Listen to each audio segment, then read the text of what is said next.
got to be free. Unangara. Shown that there's no limit to creativity and brought to life original Kenyan stories. Thank you so very much. And with this, we have given you endless possibilities. Leo ni ile siku tunasemanga it is a new day.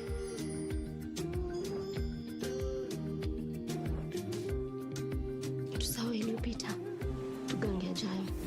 On Maisha Magic East, it's ours truly.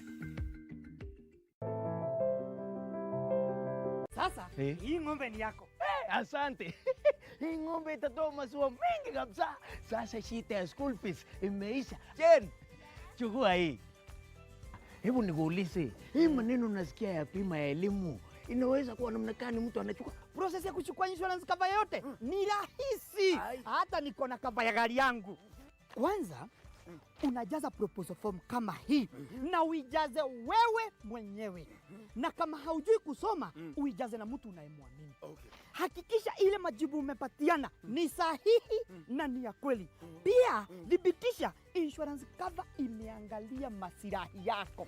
Na usiwahi sign proposal form ambayo haijaandikwa kitu chochote. Pia ukumbuke kujitolea photocopy yako. Oh, sasa wacha nianze hiyo process. By the way, ukisubmit hiyo proposal form, uhakikishe umepatiwa policy document.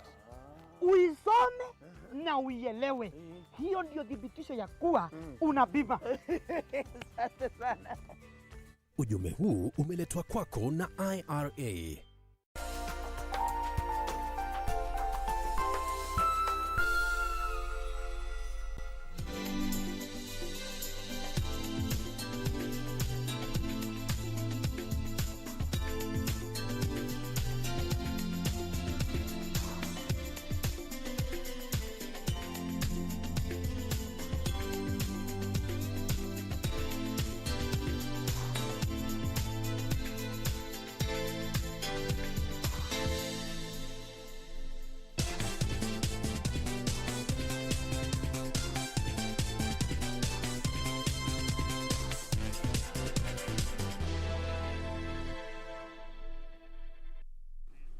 Good afternoon and welcome to Channel 1 Lunchtime News on this 12th day of May 2021. On a day, the Senate convened special sitting in regard to Wajir County Governor Mohammed Mahmoud, who is facing some of the allegations from the county assembly. Of course, the Senate is sitting led by Okongo Omogeni. We'll be getting to that plus much more.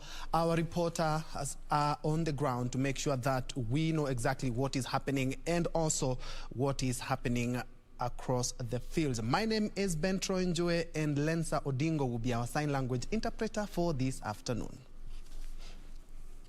Indeed, and we do begin at the Senate where 11-member committee led by Senator Okongo Omogeni is having a sitting in regard to the impeachment of Wajir County Governor Mohammed Mahmoud in relation to some of the allegations that were pitched by the County Assembly of Wajir a couple of weeks ago, including gross misconduct and a gross violation of the Constitution. Let's first of all listen in, then get back to the news.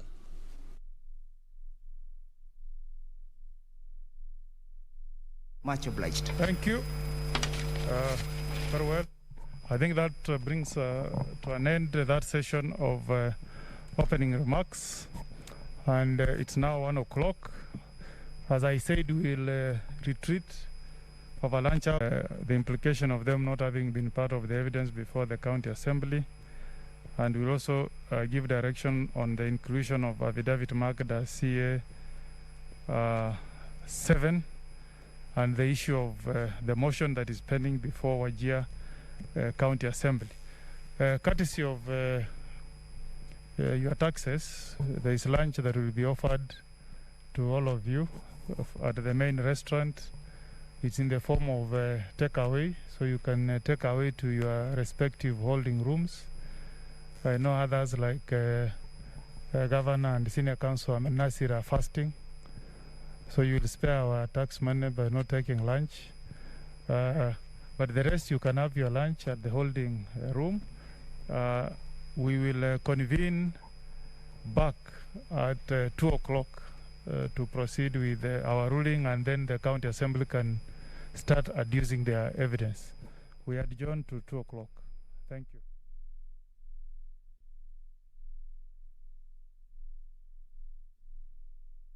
That has been Senior Counsel and, of course, the Chairman of the Legal and Justice Committee at the Senate, Okongo Omogeni, of course, giving directions in regards to where the impeachment trial will be headed to in the afternoon. Of course, some of the things that were brought about by the Wajir County Assembly include 2 counts of gross violation of the Constitution and subsidiary legislation and abuse of office, gross misconduct. They also cited actions of the county boss to actually be in breach of the Articles 235 of the Constitution and the Public Service Act.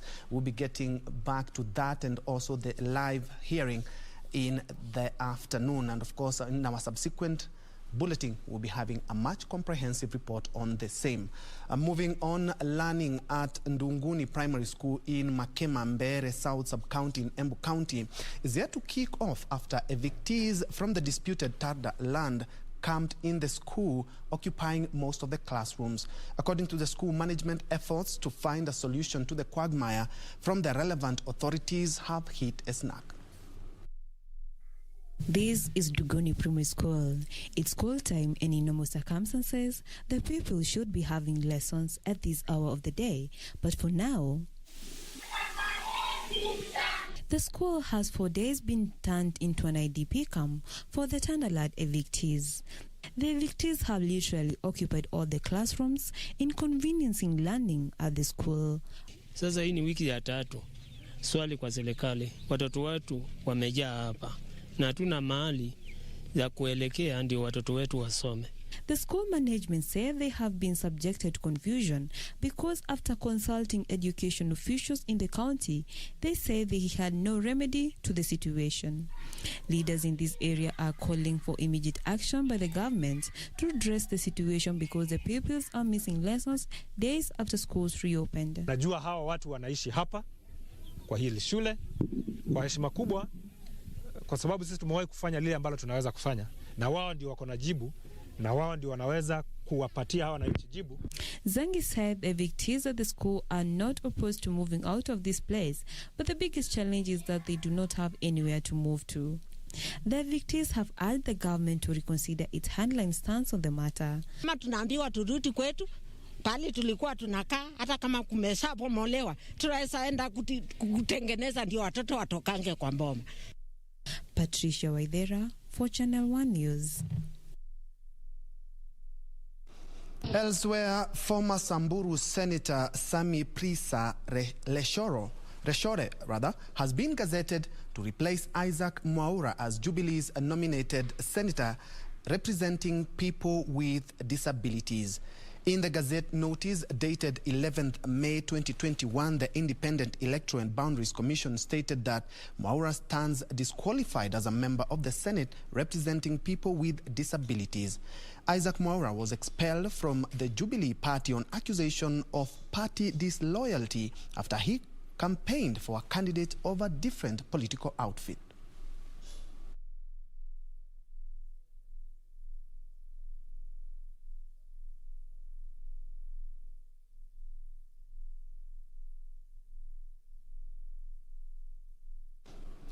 Elsewhere, police in Isinya Sub-County are on the spot over alleged brutality on their residents, who now wants the Inspector General of Police, Henry Mutiambai, to intervene in the matter. They claim the latest victim of police brutality is a man who was shot on the head after 5 ununiformed officers forcefully entered a residential building within Mabatini area, Isinya town. Residents of Isinya Sub-County are raising the alarm that policemen are using the curfew to illegally harass civilians. They claim the latest victim of police brutality is Samuel Masharia, who was shot on the head after 5 uniformed officers entered forcibly in a residential building within Mabatini area, Isinya town. Jana usiku kuna kisa ilitokea, askari walikuja na wakaanza kushoot. Tulikuwa hapa na client wangu, walikuwa ameniitia rent mwendo wa saa 3. Sasa tukiwa tunaongea na yeye huku juu, tukiwa hapo askari wakaigia na wakasema tukanyage chini. Yeye akatangulia kufika chini, nami nikishuka wakaanza kushoot. A bullet reportedly fired through one of the mabati houses hit Macharia. Sasa hiyo wakati ya kushuka mimi nikakutana na risasi ikiwa imerushwa na ikanigusa kichwa. After kuona wamenigoga naye wakapotea. The victim claims he was intimidated and chased away from the police station when he went to record a statement. After kuenda police station kuandikisha statement, OCS alikataa kuniandikia. Nikakaa huko karibu lisani 1.5 na nina breed na hataki kuniandikia. Asubuhi kuamkia akakataa tena kuniandikia, akaniambia ati mimi nilikataa jana kumgojea amalisha shughuli zake ndio aniandikie statement. A senior sub-county police commander Ben Changulo refused to comment on the matter, saying he is new in office. Residents say police officers in the town have become rogue and usually ask for bribes for no reason, with bar owners saying they are the most harassed despite complying with the law. Wanachukua pesa ambaye bado mwenye nyumba anadai hiyo pesa. Utaliwa pesa wapi? Ambaye askari amechukua hiyo pesa yote. Tunaomba serikali atusaidie kabisa. This is not a fair game. Wanatunyanyaza, kuna hata siku yenye mtaka wasikia atakao ni mwizi ama nini, watusaidie. Wasikia atakao ni mtu amekufia pahali, watusaidie. Sasa kitu yenye tumefika, tumechokeshwa nao, juu wamekuwa too much. They are now calling upon the Inspector General of Police Hilary Mutiambai to intervene and ensure civilians are protected.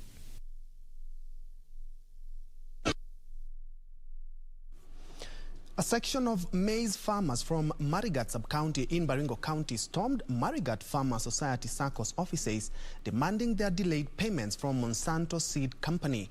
The angry farmers accused the company of holding on their dues after supplying seeds last year.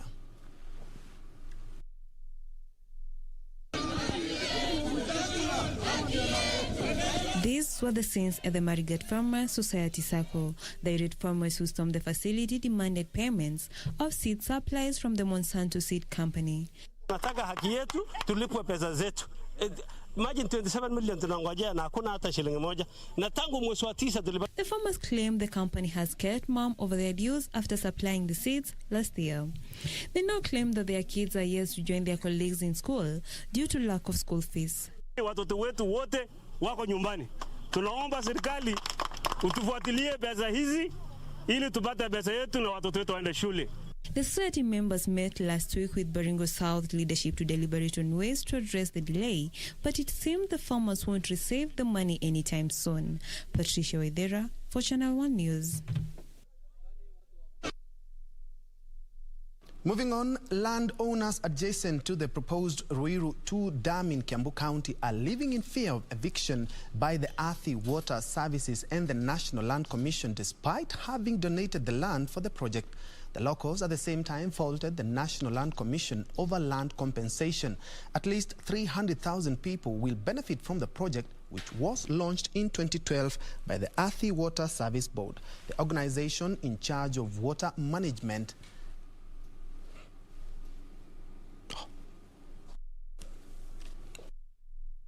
Kwa kuweka dam, lakini dam kwa site tujapeana. Nyuma ndio walikuja wakasema wanataka kwa site, na site ndio mahali sisi tunajenga, na watu wengine mchana wa leo wamekubaliwa ati watakaa kwao, na sisi na tunagawana. Kwa nini sisi tusisikio kilio chetu, na kwa demu sisi tutukatae kilio chetu? Waturudishia, wakuje kama ni kukoboa hakuna shida, lakini wakitufukusa tutaenda wapi? Tutaenda wapi kusema ukweli, tutaenda wapi? Tena hatujui kama hawa ni wezi wanakuja kuiba mabrokers ama ni nani, juu contractor alisema atakoboa aache mashamba ya wenyewe.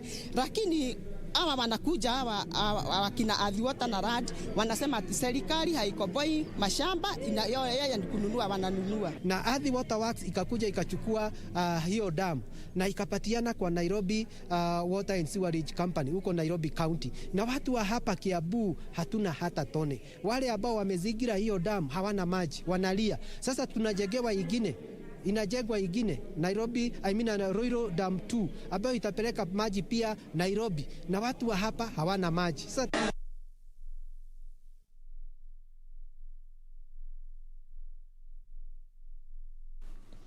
elsewhere, hundreds of orphans in Lamu County have today received food and non-food item donations from a group of well-wishers from the region. The Good Samaritans who convened at the Lamu Fort in Mkunguni donated food, clothes and financial aid ahead of the forthcoming Eid celebrations.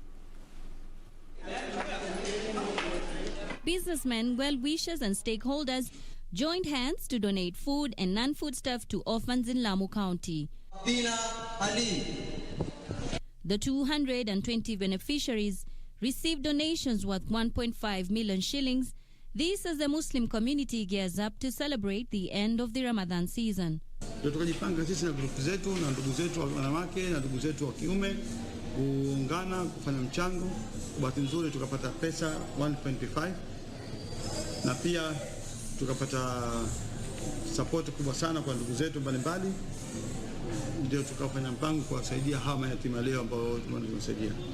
The well-wishers led by Ali Buno and Khadijatul Kubra Asia Salim said that the aim was to support orphans and children from needy families facing a myriad of challenges during the COVID-19 pandemic. Na kwa ni mara ya kwanza tukaweza kuchukua hii idadi ya watoto 220, si idadi kidogo, ni idadi kubwa sana, na tutarajia watafurahia, na sisi pia tuna nia ya kuendelea, hatutostopu na haya mambo, kwa sababu kama hii system ni ya corona, tumeweza kuwasaidia watoto, na hata corona ikiisha tutaendelea hivyo hivyo kuwasaidia, kwa sababu kila siku watakuwa wana haja na wazazi wao hawapo, wamefariki.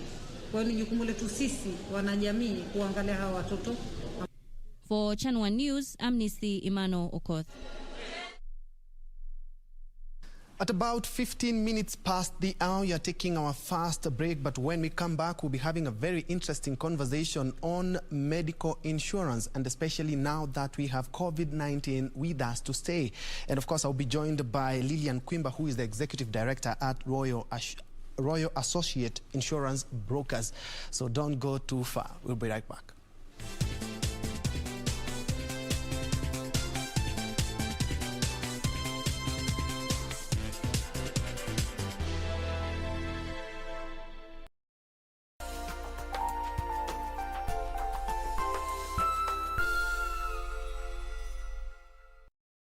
Kupata skiza tune hii, jiamini, dial star 811 star 397 hash. Jiamini na ujikubali kuwa wewe kibinafsi. Ikiwezekana, cheza kama wewe, kwa sababu wengine wote wameshachukuliwa. Aliyesalia ni wewe mwenyewe, na kando yako hakuna mwingine. Inakufaa kucheza ngoma kiwewe, kana kwamba hamna yeyote anayekutazama. Kuwa mabadiliko Ili kupata skiza tune hiyo ya jiamini, dial star 811 star 397 hash. Star 811 star 397 hash.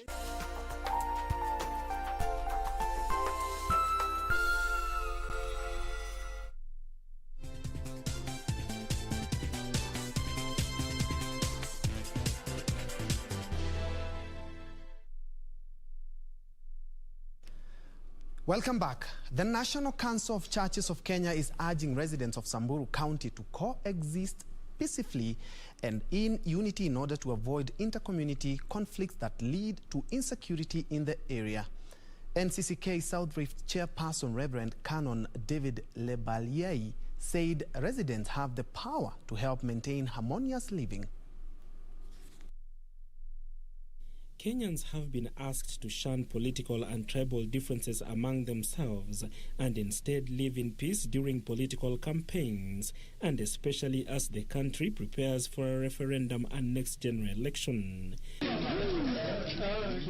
The National Council of Churches of Kenya South Rift chairperson Reverend Canon David Lebaleya asked security organs in government to take legal action against politicians who spread hatred among communities. Na mafundisho ya kutosha ili Wakenya waweze kutoa maoni yao au watoe decisions zao wakati ya kuvote kwa sababu wanaelewa hiyo document kuna nini. Isiwe kwamba tu wanasiasa ndio wanajua na ndio wanatuelekeza jinsi ambavyo wangependa tuende. He called on political leaders to work with the clergy to promote harmony among communities. The NCCK pledged to work hand in hand with the government in ensuring peace and tranquility prevail among Kenyans. Sisi kama kanisa tutaendelea kushikamana na serikali na kuhimiza watu wetu kukaa pamoja. Lakini tumesema pia serikali wanafaa kuchukua jukumu na kuona kwamba wanafanya kazi nzuri kuhusiana na mambo ya amani kule Samburu North, kulingana vile katiba ya Kenya imepatia serikali mamlaka ya kuweza kuona kwamba kila Mkenya ako na amani.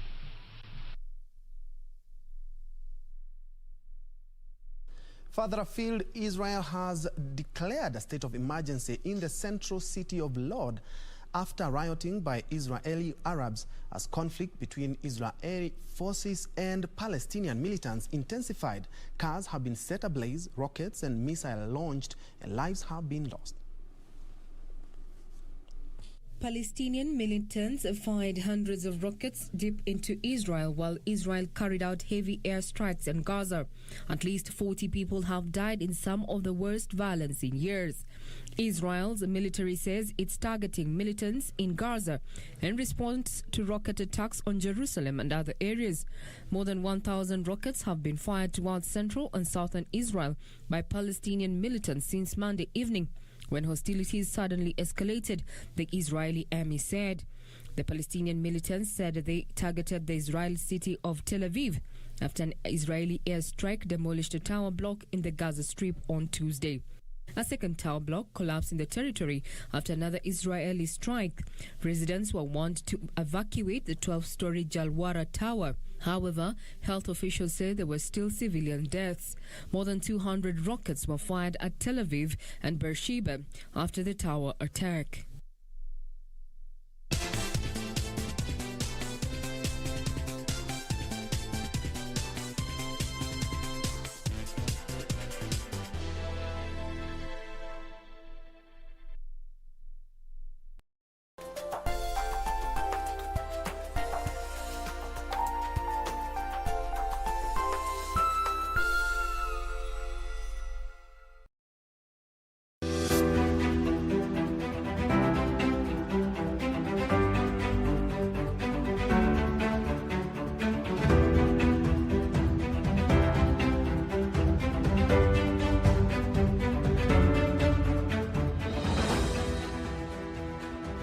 Umeomoka? Kama hujaomoka kwenye QuickBay ndio mambo yote. Hapa tuko na fridge, kodi yake ni CM. Tuko na gas cooker, kodi yake ni CK. Tuko na TV, kodi yake ni TV. Tuko na simu aina ya Samsung ni SM, ama Oppo ni Oppo. My friend, mahali popote unanitizama, eka hizo kodi zake kisha utume kwa 4032353. 4032353, alafu utakuwa unaomoka na hizi bidhaa. Kumbuka, kwenye QuickBay ni bidhaa bora zaidi kwa bei ya chini.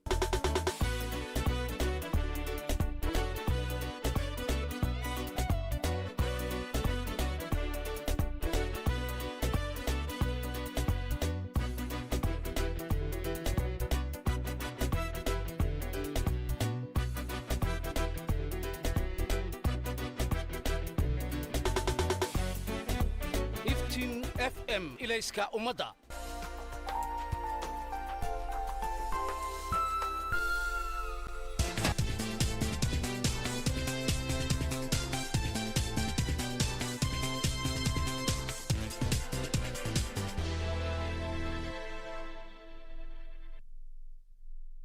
Welcome back and thanks for keeping it Channel 1. Elsewhere, members of the County Assembly of Garissa want the county speaker removed from office over what they term as gross violation of the Constitution. The 37 MCAs who are accusing the speaker of incompetence and gross misconduct say they have already served a notice to the speaker of the assembly expressing their intention to impeach the speaker. An impeachment of the Speaker of Garissa County Assembly is looming as members of County Assembly call for his removal from office over gross misconduct claims.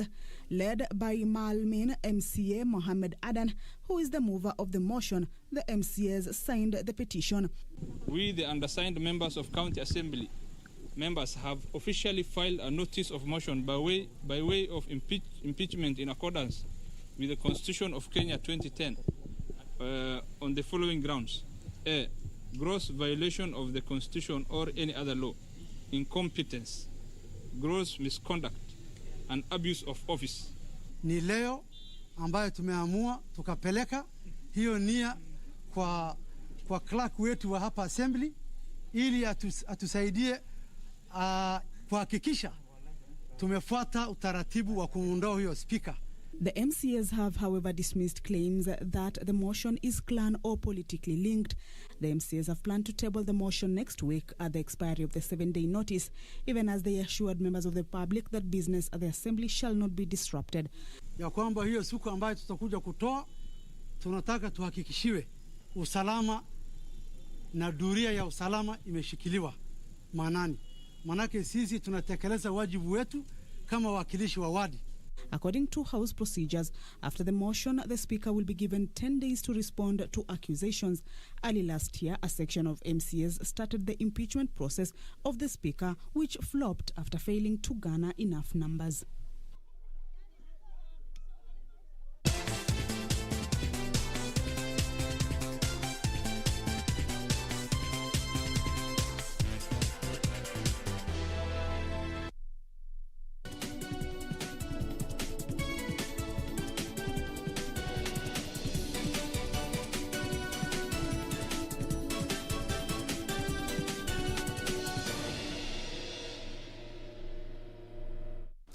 In business, let's look at insurance, and you will bear me witness that the COVID-19 pandemic impacted a lot of sectors, and insurance was one of them, and mostly the medical insurance. And to help delve much deeper into that conversation, I'm joined by Lillian Quimba, who is the Executive Director, Royal Associate Insurance Brokers. Welcome to the program.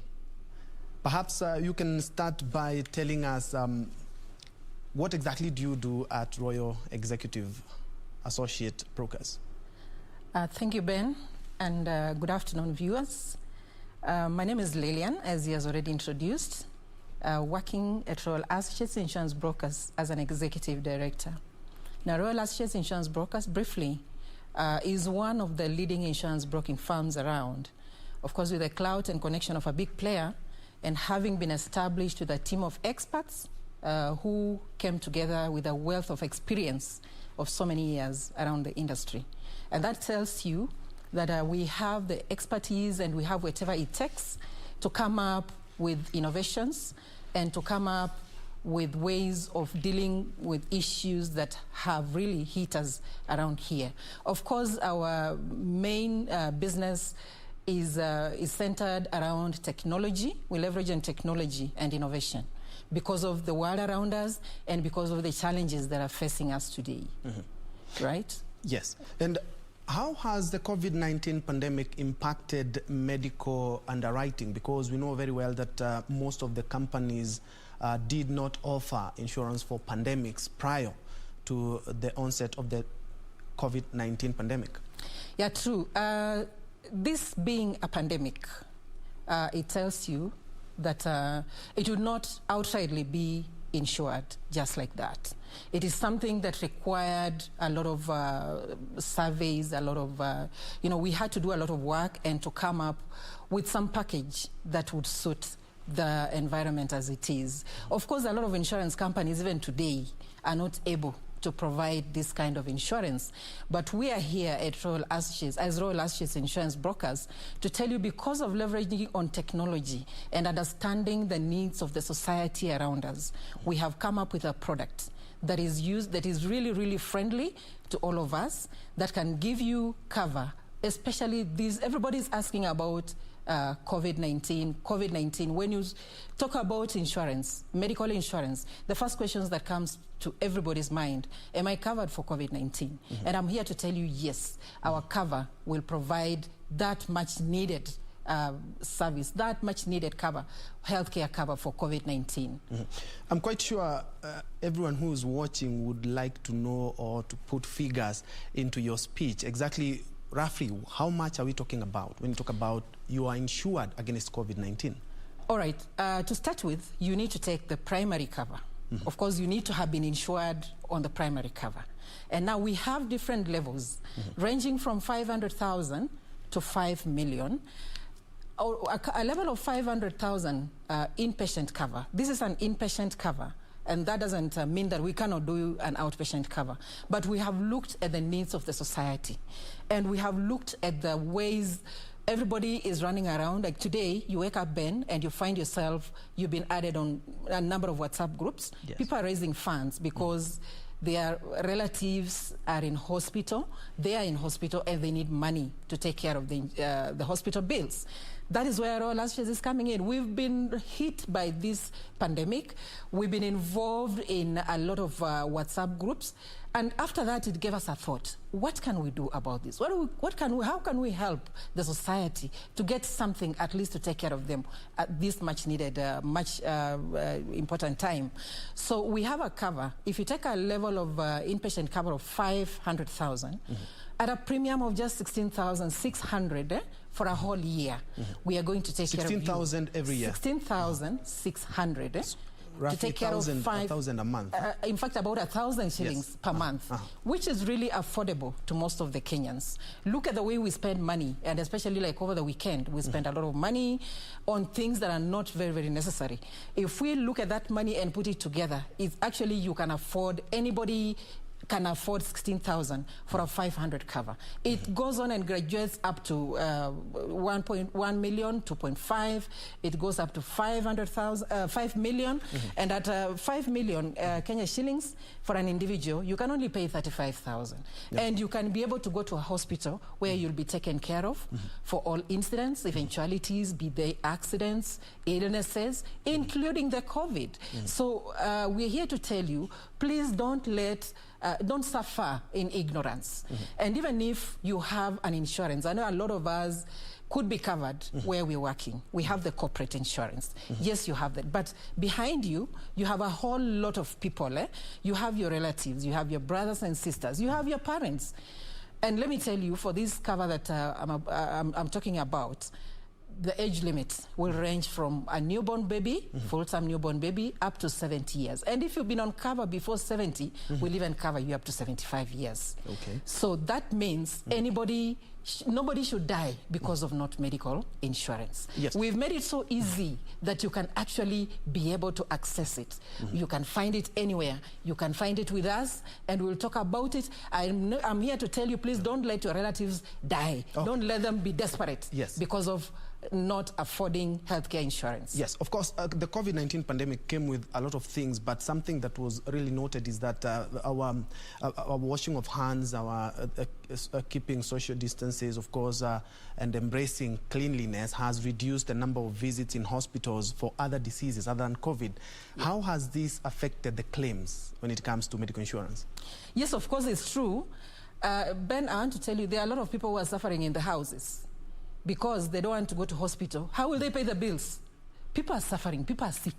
Yes, we are washing hands, we are wearing the masks, we are keeping social distance, but at some point, because of the mutation of the virus, at some point you find you're getting affected, you don't even know how you got affected. You're like, oh my God, I've been sticking to the rules. I've been washing my hands. I've not been moving close to anybody. I don't go to social gatherings. I keep my distance. But at the end of the day, somebody is still hospitalized, somebody still is sick in the house. there are a number of people who get sick in the house and they don't want to come out because how will they afford the bills? If we can come together and maybe raise a few funds, you know, we'll be able to take you to where our funds that we've raised will take you. But why do you want to leave people to decide for you where you want to be treated? Why not take the initiative, take a cover, let the cover kick in. When you go to hospital, you'll proudly go to, you'll be taken good care of. Stop sitting in the house when you are sick. I know a lot of us will do self-medicating. You know, you'll take everything, you buy the Zithromax, you buy Panadols, you do anything. But COVID is here with us. Yes, we are trying to reduce, but we are telling you, even in as much as you do that, you'll still need a doctor to manage you. You still need a proper facility to manage this for you. So we tell you, please look at this, take the initiative. Not only for you, there are those who may not even know who are around you. It is you who will be like an ambassador. Talk to the people in your circle, yeah? Tell them there is a solution. And I'm here to say confidently that there is a solution. Let us not sit there suffering, yet we can provide the solution that is much needed at this particular time. Yeah. And the medical insurance, let's bring in even the motor vehicle insurance. They are the most taken, the uptaken insurance covers in the country. How did they perform last year, bearing in mind there was restricted movement, there was movement cessation? How did they perform last year? Definitely. It goes even without saying. Because of the restricted movement, of course, there was the income also was not being realized by many people. So a lot of people will say, I don't use this car, let me just put it on third party. Or now we have 3 cars. Since we don't go out so much, all of us, we go out once at a time. We'll insure one on comprehensive, and maybe the others, because of the mandatory third-party cover, we just put it on third-party. So you find there was, yes, a decline in the, a decline in the uptake of the other general insurances because of the pandemic. Other people even lost their jobs. How are they going to pay for premium when they are not in jobs? So people, the income was not there. It went down. And the few who came to us and we negotiated, we were able also to understand. And the insurance also was behind. We worked actually with them. We could negotiate and we discussed with the insurance companies. That is why, like Royal Associates, we stand in the gap as advisors. We'll sit with you, we'll advise you, let us structure your program like this. Don't take a risk. This car, even if it's covered, even if it has a third-party cover, there is still a risk of fire, there is a risk of theft. And that one day you might be thinking, since it's third-party, let me just rush to the mall and come back. That is when the rubber meets the road. So we tell you, we are here to give you advice and to structure your program in a way that will be able to work with you and provide the advice you much need regarding your insurance. And of course, when COVID knocked in every country's doors, technology was used to try and mitigate its effect. Of course, I've seen insurance companies talking about we just need to send money to a certain number or a certain pay bill number, and you're covered. How has technology chipped in? Has it been of help, especially now that we have COVID-19 in the country? How has it helped? Indeed, and we appreciate that. Actually, this is the new normal, and we are not going to run away with it. You cannot run away from anything, Ben, but you cannot afford to run away from technology. And technology is here to stay. Technology is here. It is the main thing today. It is taking us to the next levels. If you don't join in, you'll be left behind. Right now, everything is on technology. And that is how we manage to reach our clients. That's how we manage. Do you know, even the insurance certificates right now, we no longer issue this, the physical ones that we used to give some years back. Now we send you an insurance sticker on your phone, and you're able to get it, you're able to print it, you can show it to anybody, even if you've not printed it, and you'll be okay with that. So technology came in at the right time. We have embraced technology. We are going to embrace technology even more, and there are more innovations we are doing to it, just to ensure that we are able to meet the needs of our clients in whatever situation, in whatever circumstance. And still on technology, we have also experienced a lot of challenges when it comes to technology and money. Of course, it's a new thing that the COVID has come in, and now everything has to be done online. Of course, cases of filing, how has it affected filing, fraud, and cases like honoring of claims. How have you been able to sort them out? I have not seen a real big problem. If we're able to communicate in technology, in fact, even before the the pandemic kicked in, actually a lot of insurance, a lot of people, a lot of companies in the industry had already embraced the technology element. Claims are being settled online. Documents are being submitted online. We even do e-filing. We have everything done online. So it actually came in just at the right time, and it has taught us a lot of lessons. For those who are behind, those who had not started embracing this particular element of technology, they have now woken up. And everybody is actually doing their best just to ensure that your filing is done technologically, claims are being settled. We no longer have so many checks going around. Nobody wants even to handle checks. We are doing transfers, online transfers, and that's it. And UHC, Universal Healthcare, is one of the pillars of the Big Four agenda by the President. How can private companies and entities just like you chip in to help us as a country achieve the universal healthcare? Okay, from where we sit, our work is actually to sensitize the general public and to sensitize the society to understand that the government is doing something positive to everybody. We cannot run away from that. And that we have done. And that even the insurance regulatory has taken measures before even the COVID kicked in, we had forums where the insurance regulatory organized to sensitize everybody around in various counties. And people were being educated on the need for insurance. So our work really, we are there to sensitize the public. And that is being done. It is done online. It is done every other day. We talk to our clients, and they know at the back of their mind, you may not have taken the insurance, but you know that you need insurance. So that is being taken care of very, very well. Yeah. There's something that we were talking with you just before the news. It touches on insurance brokers and insurance companies. Of course, there's a case in court.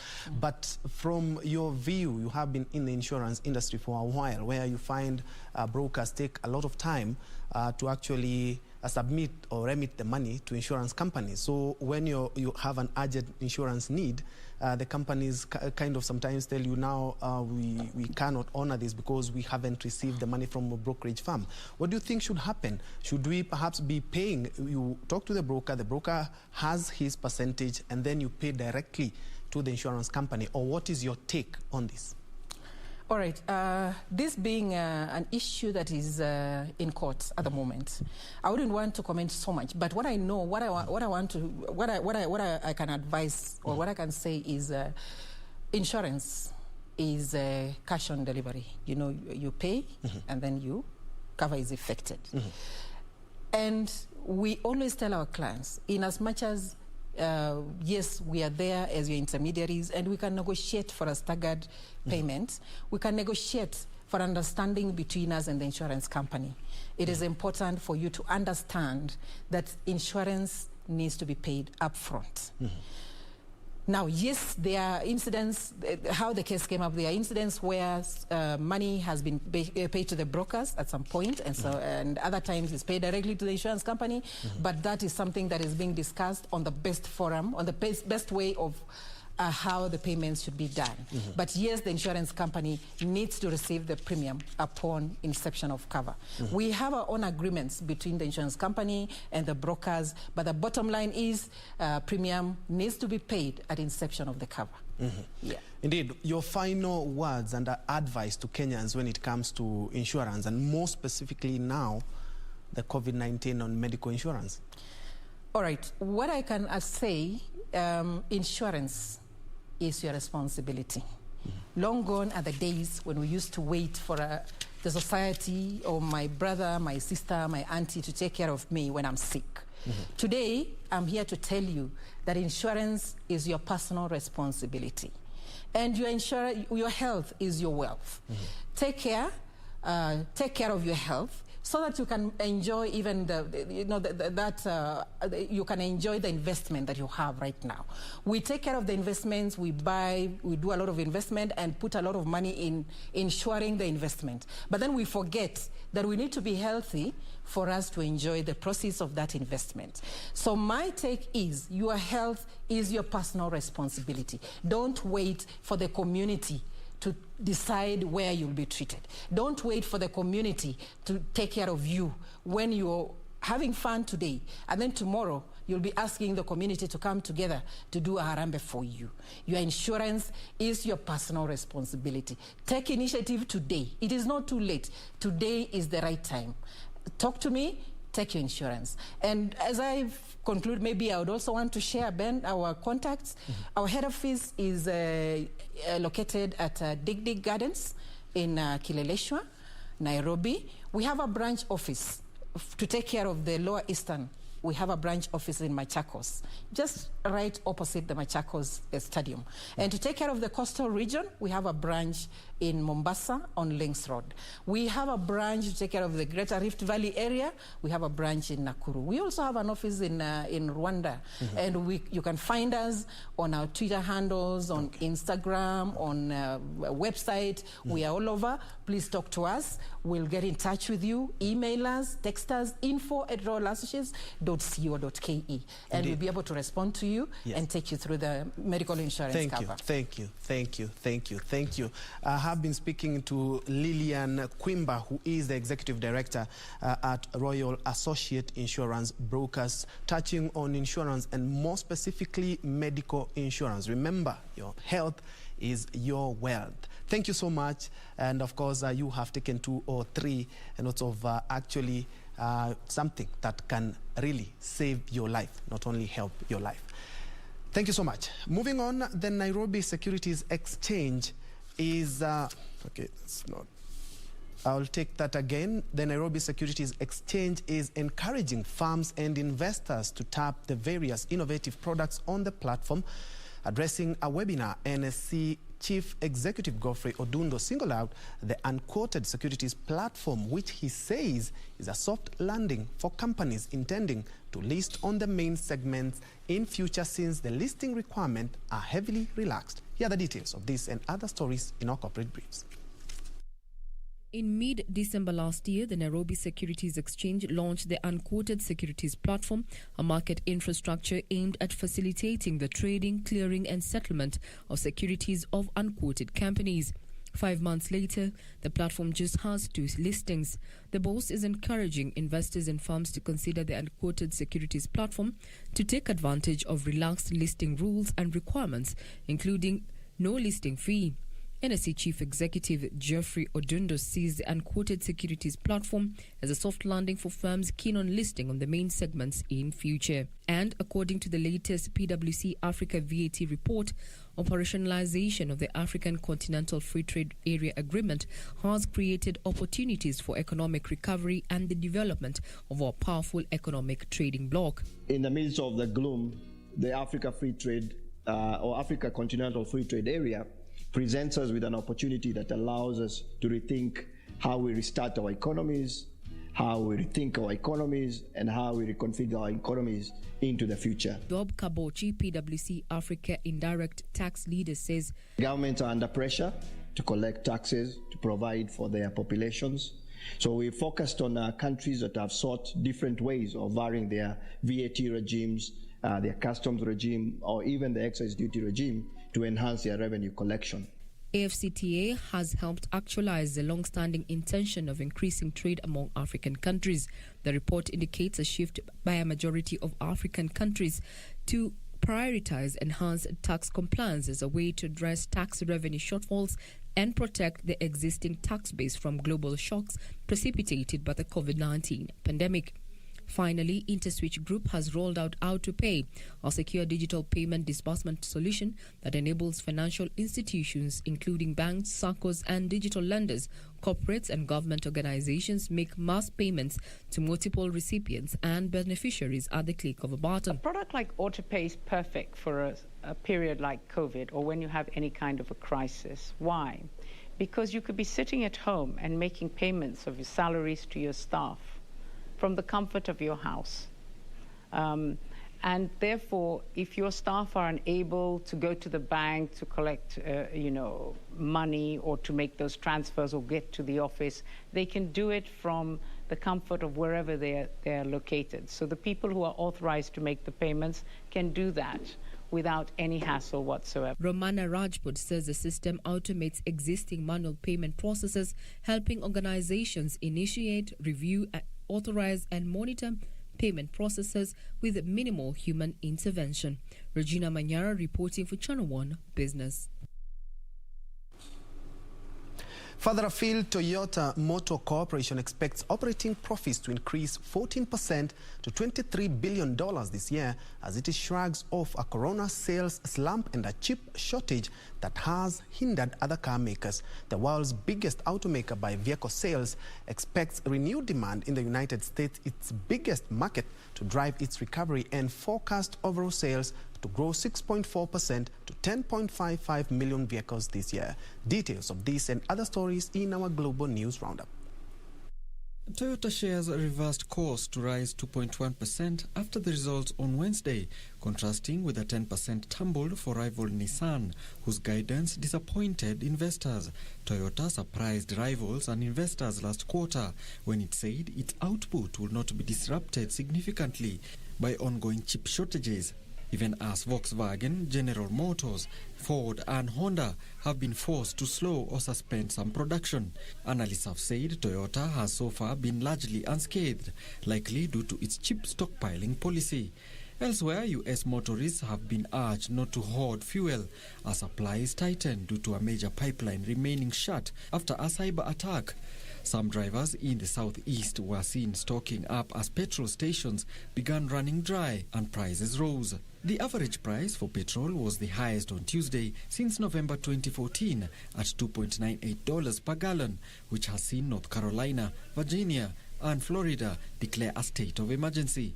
But U.S. Energy Secretary Jennifer Granholm said there was no need for motorists to hoard petrol. And Germany's Maersk says its life science business, a leading maker of biotech lab supplies and gears, saw core earnings jump 43% in the first quarter, driven by the pharma industry's efforts to fight the coronavirus pandemic. Adjusted earnings before interest, tax, depreciation and amortization at the division rose to $961 million. The company, which also makes pharmaceuticals and specialty chemicals, last week reported better than expected quarterly earnings for the group ahead of schedule. At the time, it said it expected 2021 adjusted earnings before interest, tax, depreciation and amortization of between 5.4 and 5.8 billion euros, up from a 5.2 billion it made last year.